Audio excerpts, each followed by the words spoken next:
반갑습니다. 바이블 스터디 14번째 시간입니다. 오늘은 시내산에 가면 그 두 번째 10계명에 대해서 같이 말씀 나누고자 합니다.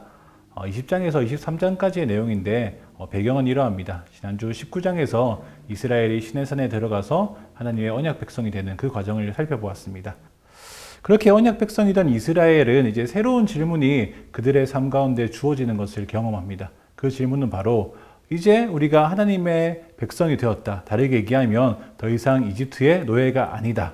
그렇다면 하나님의 언약 백성된 우리는 어떻게 살아야 하는가? 라는 질문이 그들에게 주어진 것입니다. 율법은 그 질문에 대한 답변입니다. 언약 백성이 살아가는 삶의 방식 혹은 삶의 기준이 바로 율법이란 말입니다. 오늘은 그 율법의 내용에 대해서 간략하게 좀 살펴본 이후에 또 우리가 율법에 대해서 오해하지 말아야 할 것은 무엇인지를 한 가지 살펴보고 마치도록 하겠습니다. 오늘 살펴볼 20장부터 23장까지의 내용을 한번 보면 이렇습니다. 맨 처음 20장에는 하나님께서 이스라엘 가운데 10계명을 내려주십니다. 그래서 이 10가지 계명이 이스라엘에게 주어졌습니다. 이것이 그들 가운데 어떤 의미로 주어졌는지를 잠깐 살펴보면 여러분 1에서 4계명까지는 이스라엘의 과거를 청산하라는 어떤 계명과 같습니다. 무슨 말입니까? 이스라엘이 이집트에서 살던 시절, 그 노예 시절에서 살아가던 삶의 방식, 그곳에서 묻어있던 그 모든 우상의 찢기들을 다 청산하고 없애버려라는 말씀입니다. 1계명, 다른 신을 두지 말라는 말이 무엇입니까? 여러분, 이스라엘은 이집트에서 수많은 신들을 섬기는 민족 중에 하나였습니다. 그런데 10가지 재앙을 통해서 하나님 하신 일은 무엇입니까? 이집트의 그 대표적인 신들을 하나하나 심판하시는 것이었습니다. 그러니까 너희가 섬기던 그 신들이 얼마나 아무 능력이 없고 힘이 없는 신인 것을 알았다면 이제는 너희가 여호와 하나님만을 섬기고 다른 신을 섬기지 말라는 것입니다. 두 번째 계명은 동일하게 이집트에서의 많은 신들이 다 각기 각측의 어떤 우상이 있었습니다. 형상이 있었단 말이죠. 그런데 그 형상은 10장을 보면 알겠지만 그 나일강 혹은 파리 그리고 메뚜기 그리고 뭐 개구리 그리고 태양 이렇듯 하나의 어떤 생명체 아니면 자연 만물을 형상을 따와서 그 신의 모양이라고 섬기던 것이 이집트에서의 삶이었습니다. 그런데 출애굽한 이스라엘의 백성의 관점은 달라야 한다는 것입니다. 그 자연 만물들이 이집트에서는 한 명 한 명의 신처럼 보였겠지만 하나님의 능력을 경험하고 출애굽한 이스라엘에게 그 하나하나의 형상은 무엇으로 보여야 된다? 그저 하나님 만드신 피조물에 불과하다는 것을 너희가 깨달아야 한다는 것입니다. 이것은 그들이 세계를 바라보는 모든 관점이 완전하게 뒤집어지는 것을 이야기하는 것입니다. 우상을 만들지 마. 이집트에서 만들었던 모든 우상들이 단순하게 하나님께서 만드신 이 세계의 한 부분이라는 것을 너희가 알아야 한다. 하나님만이 온 땅의 창조주, 주인이신 것을 너희가 알라는 것이 이 두 번째 계명입니다. 이 세 번째 계명은 여호와의 이름을 망령되게 부르지 말라는 것입니다. 여기서 망령되이 부르지 말라의 어떤 근본적인 문맥적 뜻은 헛되이 들어 올리다라는 말입니다. 그러니까 하나님의 이름을 헛되게 들어 올리지 말라. 헛되이 들어 사용하지 말라는 말입니다. 그 말을 반대편에 보면 무슨 의미입니까? 하나님의 이름을 올바르게 들어 올리는 것이 있다는 것이죠. 하나님의 이름을 올바르게 사용하는 것이 있다는 것입니다. 하나님의 이름을 올바르게 사용한다는 것은 무엇입니까? 그분의 은혜와 구원의 역사를 찬양하는 것입니다. 마치 출애굽한 이후에 모세와 미리암이 불렀던 그 찬양처럼 우리를 구원하시고 우리를 출애굽하신 하나님을 노래할 때 그때 하나님의 이름이 사용되어지는 것은 하나님의 이름을 올바르게 사용한다는 것입니다. 하나님의 이름을 망령되게 일컫는다는 것은 복음과 상관없이 그분의 명성을 이용해 먹는 일 같은 것입니다. 레위기 19장 12절에는 이런 말씀이 있습니다. 내 이름으로 거짓 맹세를 하지 말라. 그것은 너희 하나님의 이름을 모독하는 것이다. 나는 여호와다. 아멘. 여기서 거짓 맹세한다는 것은 법정에서 하나님의 이름으로 진실을 말하겠다라고 맹세하는 그런 수단을 이야기하는 것입니다. 그러니까 이것은 하나님의 이름, 그 명성을 이용해서 자기를 드러내는 일인 것이죠.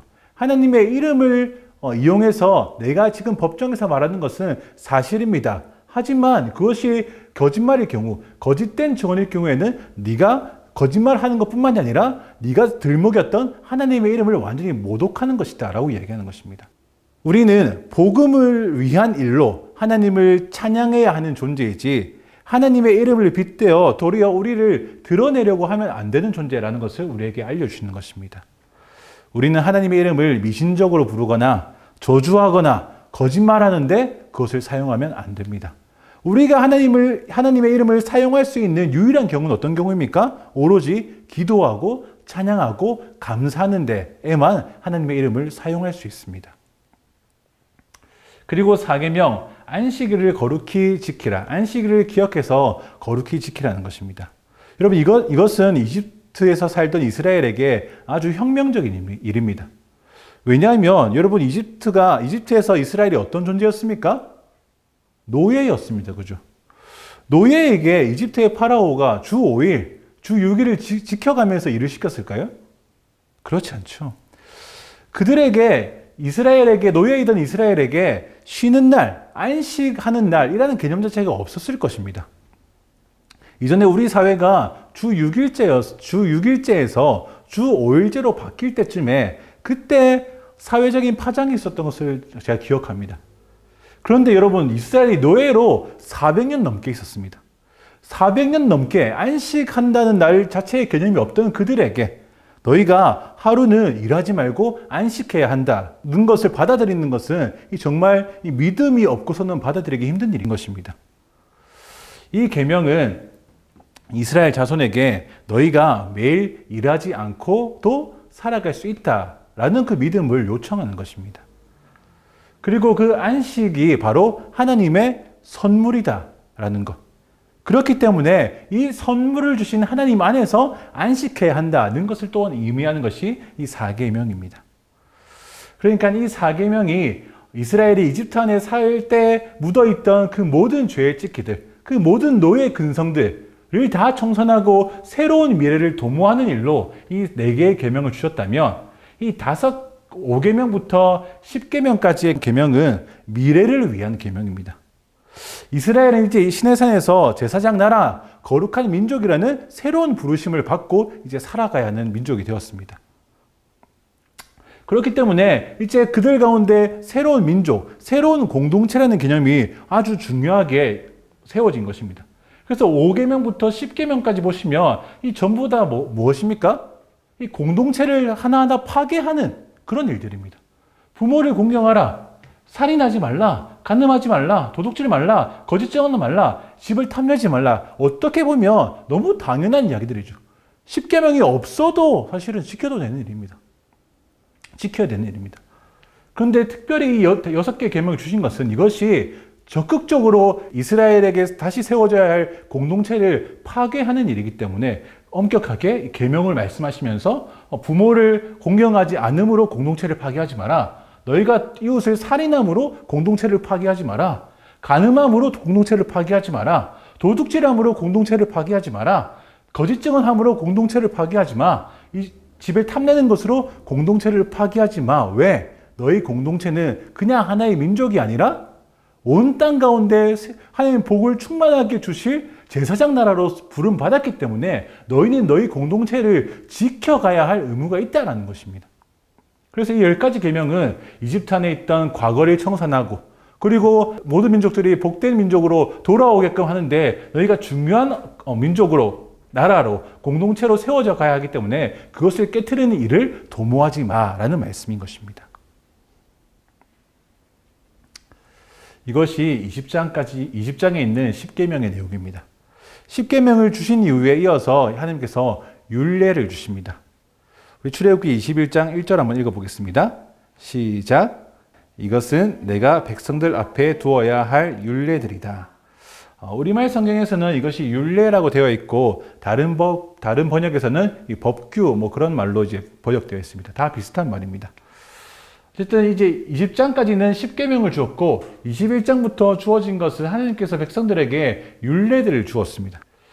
그래서 이 10계명과 율례는 조금 다릅니다. 10계명에는 커다란 10가지의 기본 원리를 말한다면 율례는 이 각자의 어떤 삶에서 사회에서 하나하나 지켜져야 할 어떤 법조문과도 같습니다.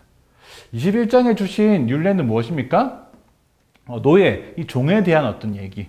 너희가 종을 하나 사면 그 종은 너희를 위해서 6년 동안 일해야 하고 7년째에는 그 종이 자유함을 얻을 것인지 아니면 그 주인에게 영원히 기속될 것인지를 선택하는 어떤 그런 이제 법을 주십니다.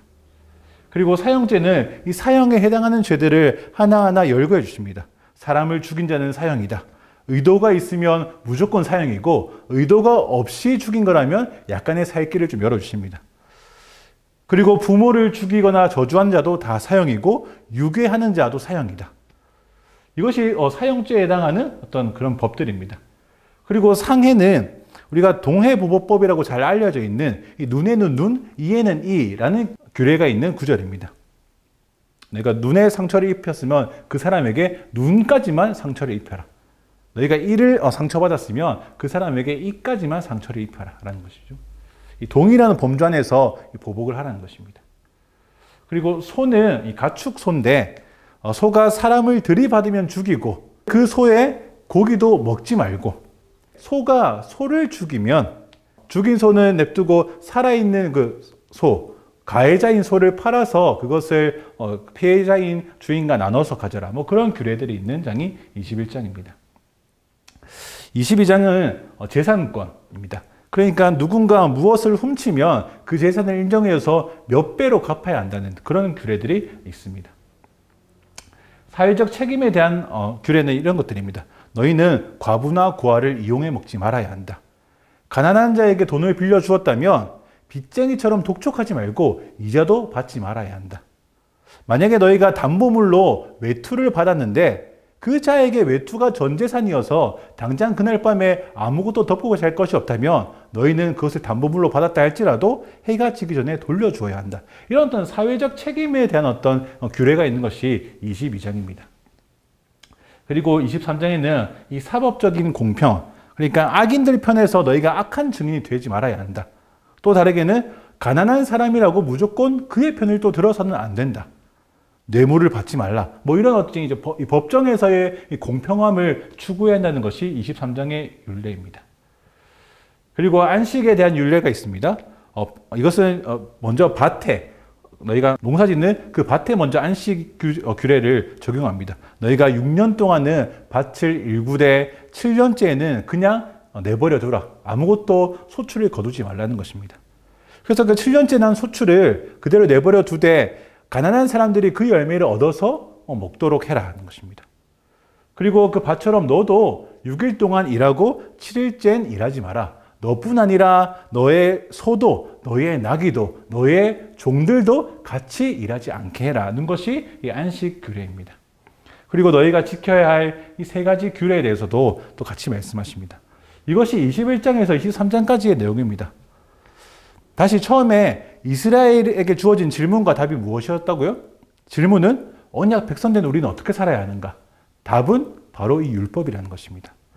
그러니까 율법이 무엇인가 하면 이 20장에 나와 있는 10계명과 21장부터 23장까지의 윤례를 다 합해서 율법이라고 부릅니다. 여기서 이 10계명은 이 모든 것들의 어떤 근본 원인이 되는 원리들입니다. 그리고 21장부터 나오는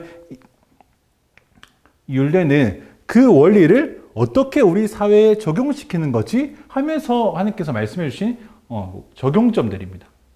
그러니까 10계명은 이 시대와 세대를 모두 아우르는 하나님의 근원적인 원리라면 이 율례들은 당시 이스라엘의 사회, 문화, 경제, 윤리 안에서 가장 적합하게 하나하나 너희가 10계명을 어떻게 현실화해서 지켜야 되는지를 알려주시는 적용점이라는 것입니다.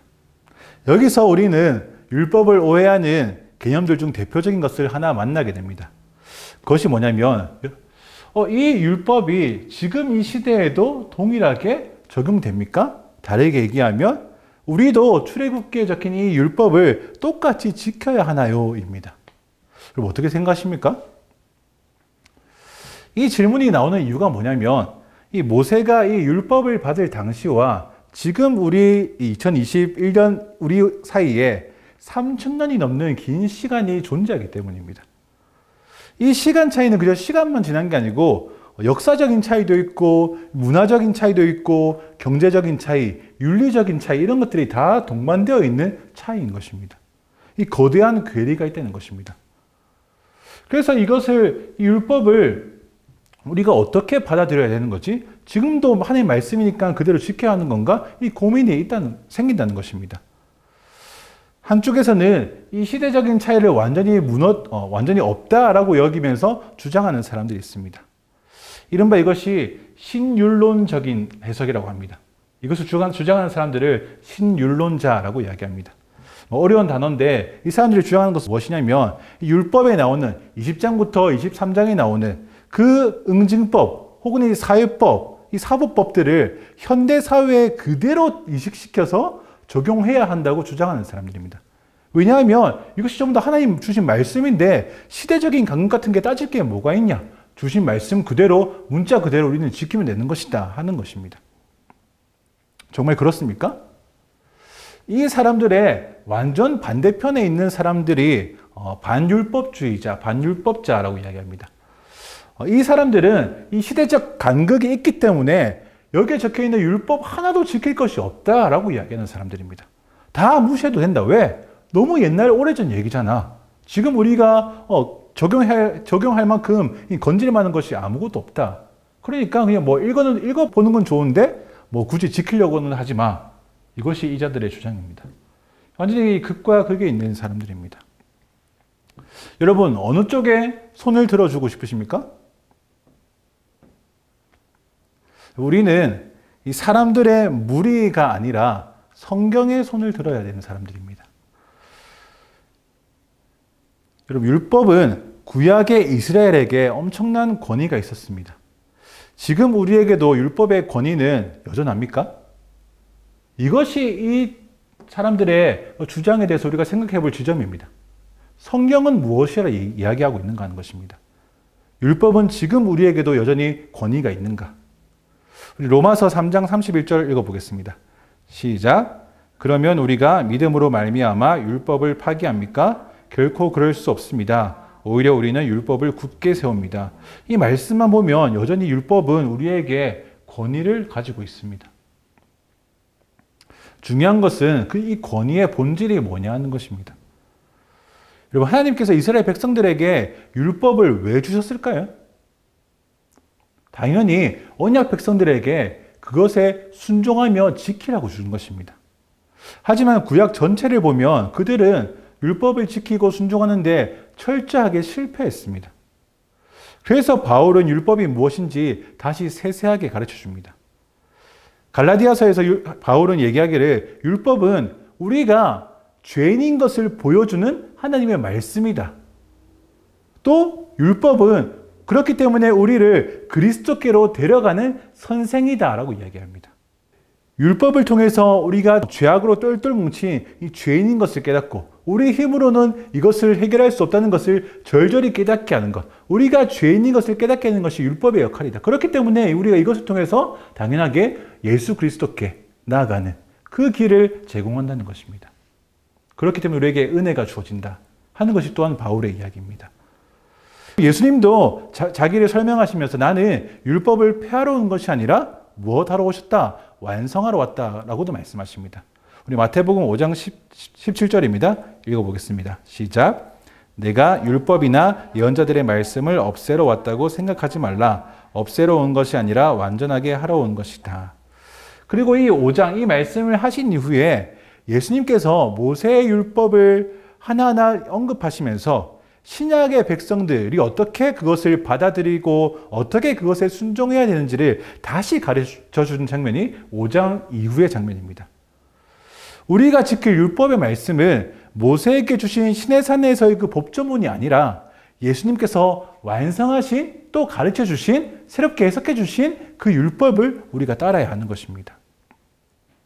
예수님은 복음을 듣고 믿음을 얻은 자들이 율법을 어떻게 이해하는지를 그 산상수훈의 말씀의 이 대부분을 통해서 알려주십니다. 예수님은 출애굽기, 레위기, 신명기에 적혀있는 율법들을 아주 골고루 인용하시면서 새로 율법을 해석해 주십니다. 오늘 본문이 출애굽기이기 때문에 출애굽기에 적혀 있는 율법을 인용하시면서 하신 말씀 우리 두 개만 보도록 하겠습니다. 먼저는 마태복음 5장 27절에서 28절입니다. 읽어보겠습니다. 시작. 간음하지 말라는 옛사람들의 말을 너희가 들었다. 이것은 출애굽기 20장 14절에 인용한 말씀입니다. 그러나 나는 너희에게 말한다. 여자를 음란한 눈으로 바라보는 사람은 누구든지 이미 마음으로 간음한 것이다. 또 마태복음 5장 38절에서 39절입니다. 읽겠습니다. 시작. 눈에는 눈으로, 이에는 이로 라는 말을 너희가 들었다. 이것은 출애굽기 21장 24절에 인용한 말씀입니다.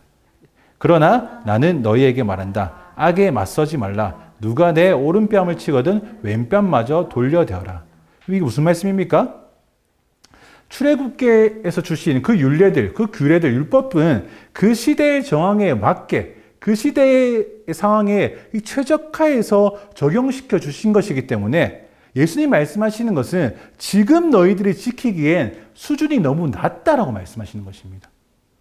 물론 그 율법이 그 당시 시내산에 있던 이스라엘에게는 입이 떡 벌어질 만큼의 아주 감당하기 힘든 수준의 율법이었습니다. 하지만 예수님의 시대에서 와서는 그것이 너무 기준이 낮다. 그렇기 때문에 내가 이 낮은 기준의 어떤 율법을 다시 해석해서 높은 수준, 이 상향 평준화를 시켜주시는 것이 예수님께서 율법을 다시 해석해 주시는 장면입니다. 아까 간음하지 말라고 했던 것은 이 출애굽하던 이스라엘 백성들에게 어떤 식으로 적용이 됐냐면 혼인 이외의 다른 모든 관계를 금지하는 것으로 적용이 됐습니다. 때로는 이방 민족과 결혼하는 것을 금지하는 것으로 이 간음하지 말라는 것을 그들이 지켰습니다. 근데 예수님은 이제 그 정도가 아니다. 너희가 혼인 이외에 다른 관계를 가지는 것으로만 만족할 것이 아니라 이제 예수님께서 다시 해석하시는 이 말씀은 무엇입니까? 한 여자를 음란한 눈으로 바라보는 것조차 너희가 마음으로 간음한 것이다. 이 간음하다는 기준이 이 3000년 전에 2000년 전에 있던 시내산에 주어진 말씀과 예수님께서 다시 말씀하시는 이 두 개의 수준이 현격하게 달라지는 것이죠. 눈에는 눈, 이에는 이라는 이 보복법도 마찬가지입니다. 이것이 우리가 보면 마치 복수를 정당화하는 네가 눈 때렸으니까 나도 눈까지 때릴 거야. 이 복수하는 것을 정당화시켜 주네 라고 이해할 수 있습니다. 하지만 여러분 이 모세의 시대를 생각하기 전에 창세기만 보더라도 여러분 라멕이 어떻겠습니까?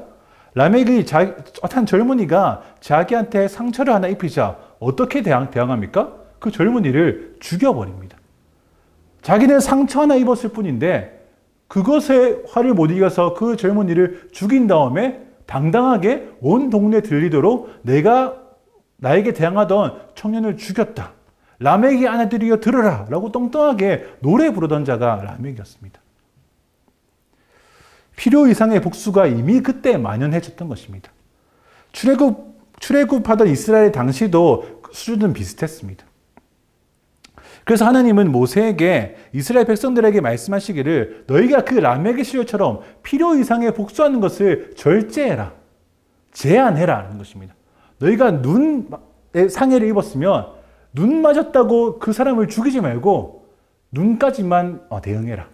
너희가 입을 맞았으면 입 맞았다고 죽이지 말고 입까지만 대응해라. 다른 데서는 어떻게 합니까? 눈 맞았으니까 죽여버리고 입 맞았으니까 죽여버리는데 이스라엘 백성 너희는 그렇게 하지 마라. 복수하는 것을 제한하는 것입니다. 그런데 이제 예수님은 아예 그 정도 수준을 또 넘어 버리시는 것입니다. 너희가 오른뺨을 맞으면 어떻게 해라? 오른뺨까지만 때려라가 아니죠. 그죠? 오른뺨 맞으면 왼뺨을 돌려대라. 그에 이어서 나오는 말씀 무엇입니까? 어떤 사람이 너에게 오리를 가자고 하면 십리를 가져와라. 어떤 사람이 너에게 속옷 달라고 하면 겉옷까지 다 내어주어라. 손해보는 삶에 대해서 말씀하시는 것입니다. 복수에 대해서는 너희가 하나님에게 신원은 하되 너희가 직접 그 일을 하지는 않아야 한다는 것입니다. 여러분 우리가 이 두 가지 예수님의 말씀만 보아도 더 이상 출애굽기의 율법을 문자적으로 매달릴 수 없게 되는 것을 알게 됩니다. 그리고 또 한 가지는 출애굽기의 율법이 또 우리랑 아무 상관이 없구나 라고 생각할 수 없다는 것도 알게 됩니다. 우리는 십계명이라는 그 근본 원리, 근데 예수님은 이 근본 원리를 크게 두 가지, 하나님을 사랑하고 이웃을 사랑하라는 것으로 또 거대하게 묶어주셨습니다. 어쨌든 이 십계명 혹은 하나님을 사랑하고 이웃을 사랑하라, 이 근본적인 원리를 마치 십계명에 뒤따라오는 그 율례들처럼 우리의 삶에 이 십계명과 하나님 사랑과 이웃 사랑과 어떻게 내가 하나하나 세세하게 적용해서 살아갈 것인지를 고민해야 한다는 말씀입니다. 나중에 한번 말씀을 계속 읽어보십시오. 십계명을 말씀하신 이후에 21장, 22장, 23장에 걸쳐서 얼마나 십계명을 세세하게 적용하도록 가르쳐 주시는지 말입니다. 모든 삶의 영역에 그 십계명이 다 걸리도록 하나하나 다 말씀해 주십니다. 그렇다면 우리도 하나님을 사랑하고 이웃을 사랑하라는 그 말씀, 아니면 이 십계명의 10가지 이 계명의 말씀을 지금 우리의 삶 가운데 어떻게 적용시켜서 그 말씀이 우리 모든 삶의 영역에서 이루어지게 할 수 있을지를 고민하셔야 한다는 것입니다. 그리고 그렇게 살기 위해서 치열하게 싸우셔야 한다는 것입니다. 여러분, 현대사회의 가치들은, 지금 이 시대의 가치들은 이 십계명을 너무 쉽게 다 무너뜨리는 가치들이 만연합니다. 이 과소비가 미덕이 되어버린 이 시대에 하나라도 더 가져야 한다는 그 욕심을 당연하게 여기는 이 시대. 그렇기 때문에 이웃의 것을 탐내는 것, 그것을 위해 악독한 일을 저지르는 것, 또 어떤 면에서는 용인하게 됩니다. 또 가족의 구성과 가족 자체를 무시하게 만들기도 합니다. 또 가장 크게는 나 외에 다른 신을 두지 말라고 했던 그 하나님의 존재를 우리와 아무 상관없는 또 하나의 신처럼 간주하게 만드는 것이 이 시대 현대사회의 모든 가치관들이라는 것입니다. 이런 거대한 거짓과 유혹 앞에서 여러분, 우리는 이 십계명이라는 근본 원리, 하나님 사랑하고 이웃을 사랑하라는 그 예수님의 말씀을 우리의 삶 전 영역에서 어떻게 하나하나 걸쳐서 이루어지게 만들 수 있을지를 고민하시는 것이 우리에게 남겨진 몫이라는 것입니다. 이 근본 원리를 지키기 위한 믿음의 싸움이 우리에게 이미 시작되었습니다. 세례를 받던 그 순간부터, 하나님의 살아계심을 경험하던 그 순간부터, 하나님의 은혜를 경험한 그때로부터 우리는 이 시대 가운데 십계명을 우리의 삶 가운데 어떻게 하나하나 지키며 살아가야 할지를 고민하게 만드는 그 믿음의 싸움에, 그 믿음의 여정에 우리가 들어섰다는 말입니다. 바라기는 이 고민이 매일매일 이어지시고 매일매일 이 싸움에서 승리하셔서 하나님을 믿는 그리스도인으로서 이 계명이 우리 가운데 깊이 박힐 수 있도록, 하나님의 말씀이 믿는 자들에게만 주어지는, 이 언약 백성에게만 주어지는 율법의 말씀, 특별히 예수님께서 완성시킨 그 율법이 우리의 삶 가운데 충만하게 이루어지는 그런 믿음의 삶을 살아가시기를 축복합니다. 기도하겠습니다.